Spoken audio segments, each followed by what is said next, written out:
ఆచి చికెన్ మసాలా. ఈ నెల 28 ఆంధ్రప్రదేశ్ శాశ్వత రాజధానిగా అమరావతిని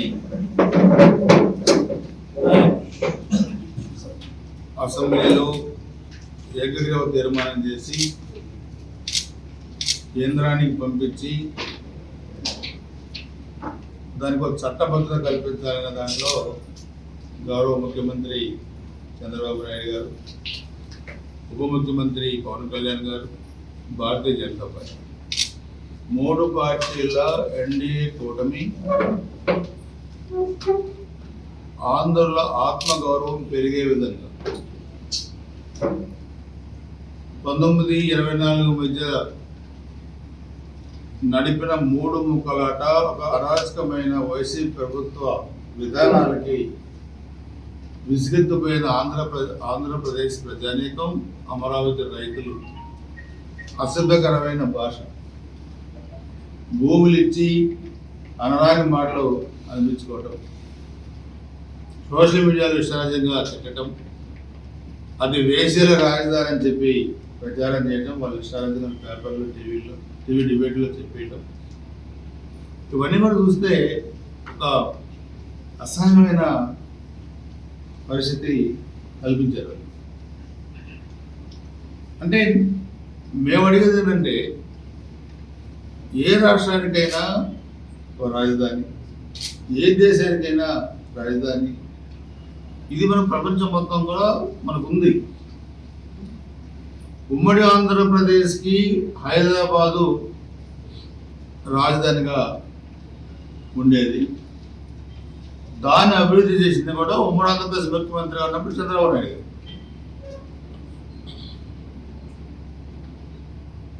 పద్నాలుగులో రాష్ట్రం విడిపోయి మనం సపరేట్గా వచ్చిన తర్వాత ఆ రోజు ఇక్కడ ఎందుకు పెట్టాము అమరావతిని? 13 జిల్లాల సెంటర్ పాయింట్ గుంటూరు జిల్లా. అది మీరు చూసుకుంటే విజయనగరం, శ్రీకాకుళం, విజయనగరం, విశాఖపట్నం, వెస్ట్ గోదావరి, కృష్ణా, 6 జిల్లా.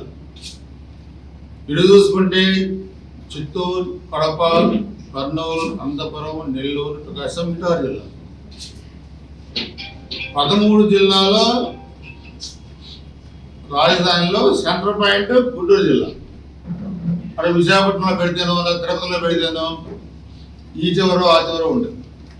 ఇది అందరికీ ఆమోదమైన రాజధానిగా ఉండాలని చెప్పి ఆ రోజు 14-19 అసెంబ్లీలో తీర్మానం చేసి దాన్ని ఇక్కడ పెట్టడం జరిగింది. దానికి 33,000 ఎకరాలు రైతులు స్వచ్ఛందంగా రాజధాని ఇవ్వడం జరిగింది ఫేజ్ 1. ఆ రోజు జగన్మోహన్ రెడ్డి అపోజిషన్ లీడర్గా ఉన్నప్పుడు మేము ఒప్పుకుంటున్నాం, చాలా సూపర్ అని చెప్పి అసెంబ్లీలో మాట్లాడారు. 19 ఎన్నికల మేనిఫెస్టోలో కూడా వాళ్ళు చెప్పారు, మేము వచ్చిన రాజధాని అమరావతి ఉంటుంది. ఆయన గెలిచిన తర్వాత ఇంకా వాళ్ళ వికృత క్రీడ స్టార్ట్ చేశారు. 3 ముక్కలు ఆడటం, ఏ ప్రాంతానికి వెళ్ళి ఆ ప్రాంతంలో మీకు రాజధాని వస్తుందని చెప్పడం, ఇదంతా కూడా దుర్మార్గం ప్రక్రియ చేశారు. ఎవరన్నా మన పిల్లలు బయట ఎత్తుకుంటున్నారు, లేకపోతే మీరు ఎవరన్నా బయటకు వెళ్ళి వ్యాపార నిమిత్తం లేకపోతే ఉద్యోగాలు మీ రాజధాని ఎదురమని చెప్పుకున్న పరిస్థితిలో ఉన్నాం.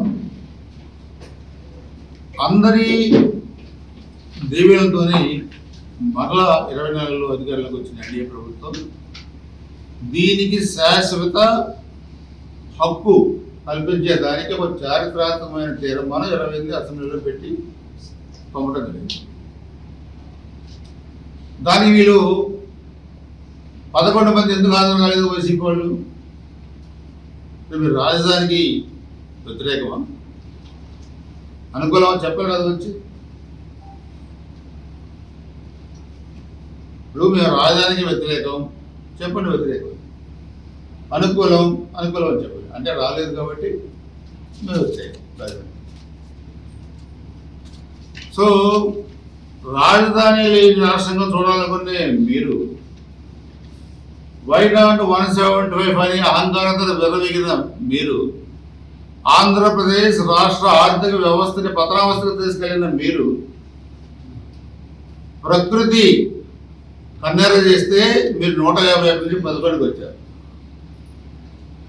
అయినా మీ అహంకార ధోరణిలో కానీ, మీ మాటల తీరులో కానీ, మీరు ప్రవర్తించే విధానంలో కానీ, మీరు చూపించే అహంకారపూరితమైన మాటల వల్ల కానీ ఈరోజు కూడా మరలా అదే ఎవరైనా ఓడిపోయిన తర్వాత ఎందుకు ఓడిపోయామో తెలుసుకుంటారు. లేదా పశ్చాత్తాపం కానీ లేదు, అహంకారమైన ఒక చారిత్రాత్మక తప్పిదం వైసీపీ చేసింది మొన్న 20వ తారీఖు అసెంబ్లీకి రాకుండా. సో ఆ శాశ్వత తప్పిదమే, ఆ ఘోర తప్పిదమే వైసీపీ పార్టీకి శాశ్వత సమాధి కట్టబోతా ఉంది ఆంధ్రప్రదేశ్ రాజకీయాల్లో. మీరు గుర్తుపెట్టుకోవాల్సిన అవసరం ఉంది.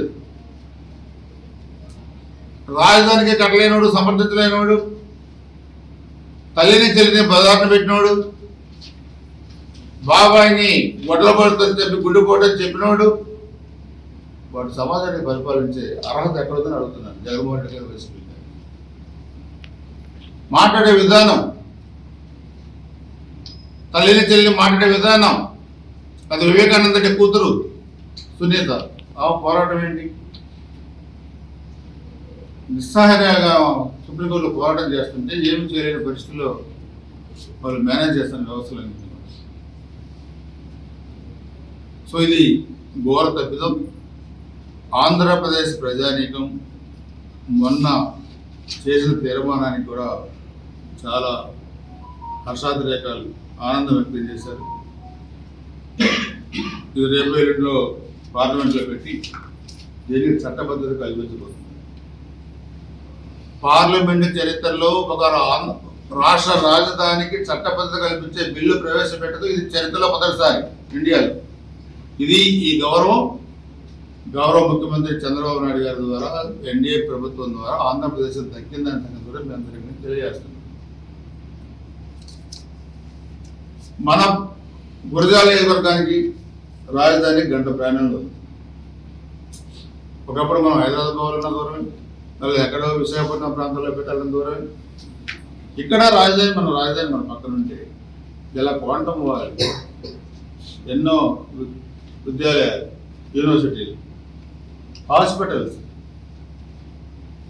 హోటల్స్, అసలు ఒక అద్భుతమైన నేను లెంతిగా లోతుగా చూశాను. అసలు ముఖ్యమంత్రి గారు ఆలోచన విధానం నా తెలిసి ప్రపంచంలో అలాంటి ఆలోచన ఉన్న నాయకుడు నాకు ఇక్కడ తగలదు. మన అమెరికా పోవడం కాదు, రాజధాని పూర్తయితే అమెరికానే మన దగ్గర రావాలి. క్వాంటమ్ వాల్యూ అంత సిస్టంలో మనం రాజధాని ఈరోజు నిర్మాణం జరుగుతూ ఉంది. ఎవరి కోసం? చంద్రబాబు నాయుడు గారి కోసం, పవన్ కళ్యాణ్ గారి కోసం, లేదా లోకేష్ బాబు గారి కోసం, బీజేపీ కోసం. ఎవరి కోసం అమరావతి నిర్మాణం? ఆంధ్రప్రదేశ్ రాష్ట్ర భవిష్యత్తు కోసం, మన పిల్లల భవిష్యత్తు కోసం, భావి తరాల కోసం రాజధాని. నీకోసం నా కోసం కాదు. చెత్త మాటలు వెళ్ళి మాట్లాడుకొని మా ఇష్టాలకు మేము బిహేవ్ చేస్తాం, మేము మరలా అధికారంలోకి వస్తాం, రప్పరప్పని నడుగుతాం. ఏంటి మీ దగ్గర రప్పరప్పని నడిగింది? ఏముంది మీ దగ్గర తరగడానికి? బతకమని చెప్పేవాడికి ఓట్లు వేస్తారు కానీ చంపేవాడికి కూడా ఓట్లు లేరు. మీకు గ్రహపాఠం పొరపాటు 19లో గుడ్డిగా నమ్మేశారు. ఆ రోజు అయిపోయింది మీ చరిత్ర. మీరు ఒకసారి అయిపోయిందని ఒకసారి వేసారు, అయిపోయింది. ఒక వికృతమైన పార్టీ అది, ఒక శాడిస్ట్ పార్టీ అది. ఆ రక్తలోనే శాడిజం ఉంది ఆ పార్టీ. ఇది ప్రజలందరూ గమనించాలని చెప్పి కోరుకుంటున్నా. రాజధాని రావటం వల్ల మన నియోజకవర్గంలో ఇంకా కొత్త పరిశ్రమలు వస్తాయి, కొత్త ఎడ్యుకేషన్ ఇన్స్టిట్యూట్స్ వస్తాయి, ఉపాధి జరుగుతుంది, ఉద్యోగాలు జరుగుతాయి, పరిశ్రమలు వస్తాయి. ముఖ్యంగా ఆస్తుల విలువలు పెరుగుతాయి. గుర్తుపెట్టుకోండి అందరూ. మీరు 2 years తర్వాత చూడండి, ఈరోజు ఉన్న మీ ఇంటి విలువ కానీ, మీ భూమి విలువ కానీ అన్నీ కూడా ఎన్నిటికీ పెరుగుతాయో, రాజధాని నిర్మాణం పూర్తయితే మీ ఆత్మగౌరవం ఏ విధంగా పెరుగుతుందో, మీ విలువలు ఏ విధంగా పెరుగుతాయో, మన విలువలు అన్ని మనం గుర్తుపెట్టుకోవాల్సిన అవసరం ఉంది. సో దాని దృష్టిలో పెట్టుకొని అనరాని మాటలు అన్నా, అగౌరవపరిచిన, కుటుంబాలు ఇబ్బంది పెట్టినా అన్నీ ఓర్చుకొని 53 రోజులు జైల్లో ఉండి కూడా, అందులో సీనియర్ నాయకుడిని కూడా ఇబ్బంది పెట్టినా ఓర్చుకొని ఆంధ్ర రాష్ట్రం కోసం పనిచేస్తున్న వ్యక్తి చంద్రబాబు నాయుడు గారు. మన ఉప ముఖ్యమంత్రి గారు కూడా మాట్లాడారు అసెంబ్లీలో, పవన్ కళ్యాణ్ గారు ఒక చారిత్రాత్మకమైన మెసేజ్ ఇచ్చారు. ఆయన కూడా నేను చెప్పిందే ఆయన చెప్పారు. ఎవరి కోసం, మా కోసం కాదు, భావితరాల కోసం అని చెప్పడం జరిగింది. వైసీపీ వాళ్ళు వస్తాం అది చేస్తాం అంటున్నారు, రానివ్వం అని కూడా చెప్పారు డిప్యూటీ సీఎం గారు. నిజంగానే రానివ్వం. ఎందుకంటే కొంత మామూలులో కూడా కొన్ని డౌట్స్ ఉన్నాయి.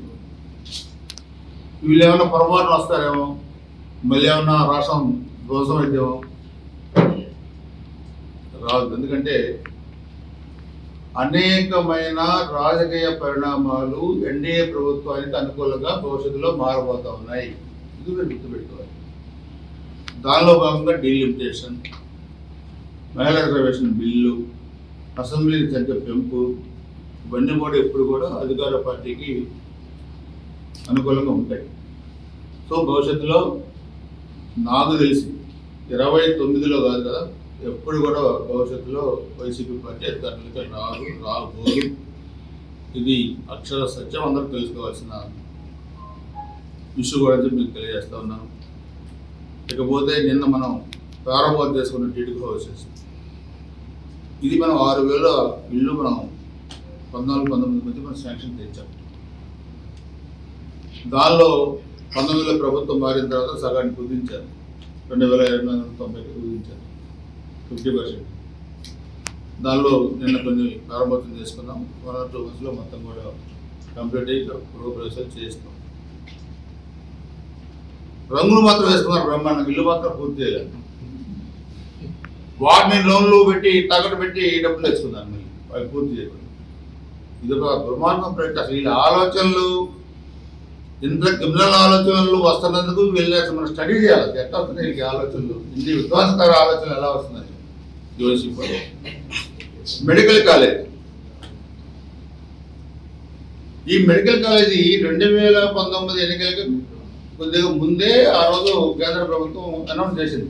కేంద్ర ప్రభుత్వం మారింది,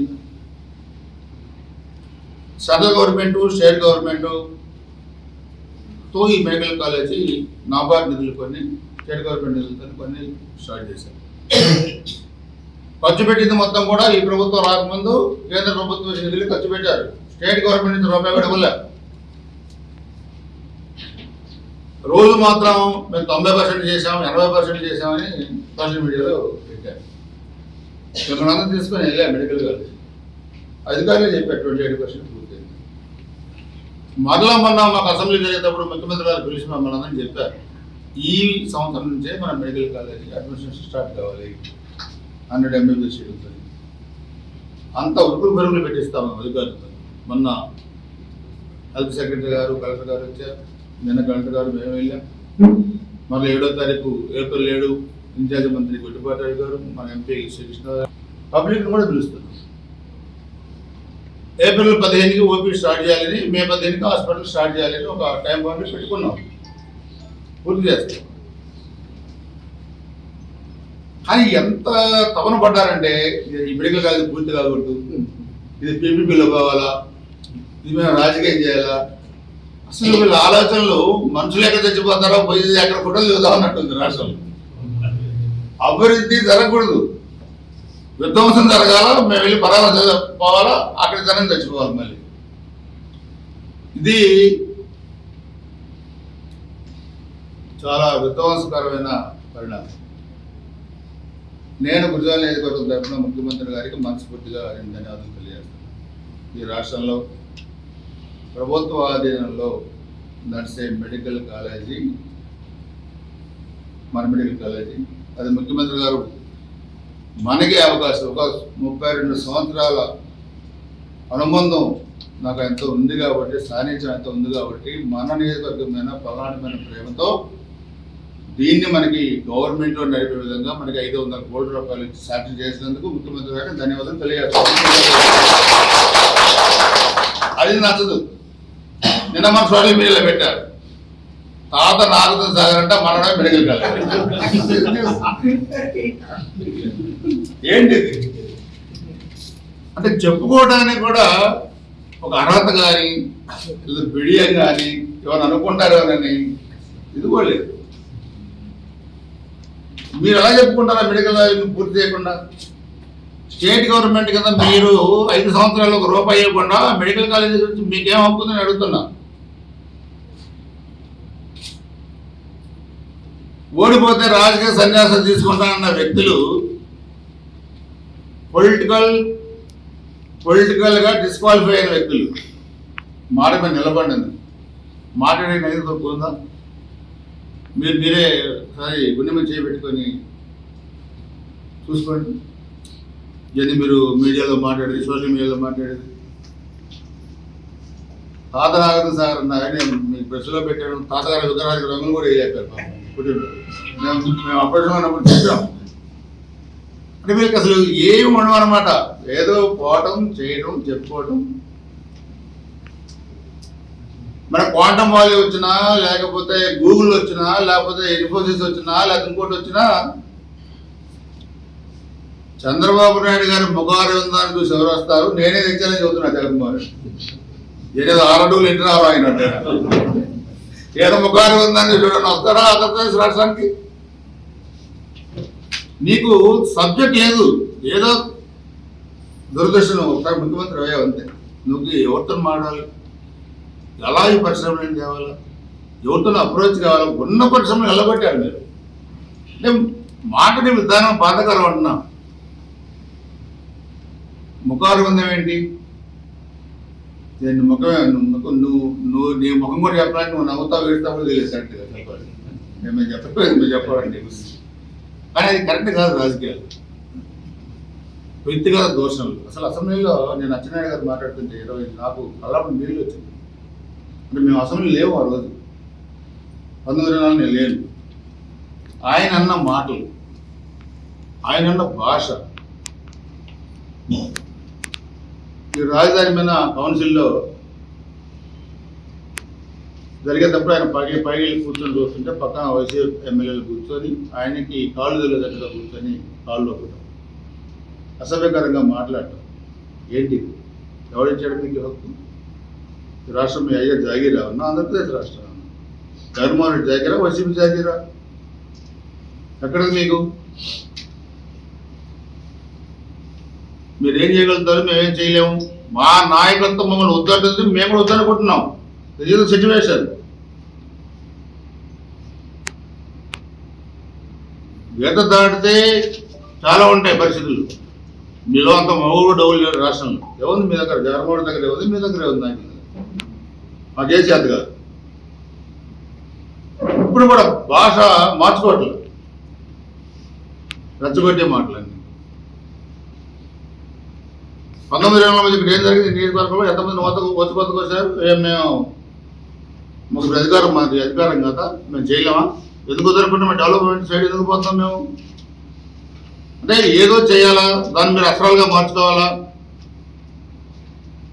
మేము బోట్ల వైసీపీ వాళ్ళు కూడా బతకమని చదువుతున్నాం. బతకాలు పోతే మీరు నిర్ణయించుకున్నది, మేము కాదు చెప్పాల్సి. ఇది స్పష్టంగా తెలియదు. మెడికల్ కాలేజ్ విషయంలో నేను రాజకీయాలు వెళ్ళడం పోవట్లేదు. ఇది మా బాధ్యత. ఇది పల్నాడు ప్రజలు గౌరవం. పేద ప్రజానీకము గుంటూరు, హైదరాబాదు పోకుండా ఇక్కడే మన గురిజాల నియోజకవర్గంలోనే హెల్త్ రికవరీలో ఇది పల్నాడు పేద ప్రజానీకానికి ఒక దేవాలయం లాంటిది మెడికల్ కాలేజీ. దీన్ని కూడా ప్రభుత్వాన్ని నేను కోరుతాను. ఈ మెడికల్ కాలేజీ కూడా తెలుగుదేశం పార్టీ వ్యవస్థాపక అధ్యక్షులు, మాజీ ముఖ్యమంత్రి అన్న నందమూరి తారక రామారావు గారు పేరు పెట్టాలని ఎమ్మెల్యే అడుగుతాం. మెడికల్ కాలేజీకి దీన్ని కూడా మేము కంప్లీట్ చేస్తాం. ఇది ఎన్డీఏ ప్రభుత్వం పూర్తి చేస్తున్న మెడికల్ కాలేజ్. ఈ క్రెడిట్ అనేది మా ప్రభుత్వానికి వచ్చి తప్పితే మీరు ఎన్ని సోషల్ మీడియాలో పెట్టుకున్నా మీకు రాదని చెప్పి స్పష్టంగా తెలియజేస్తాం.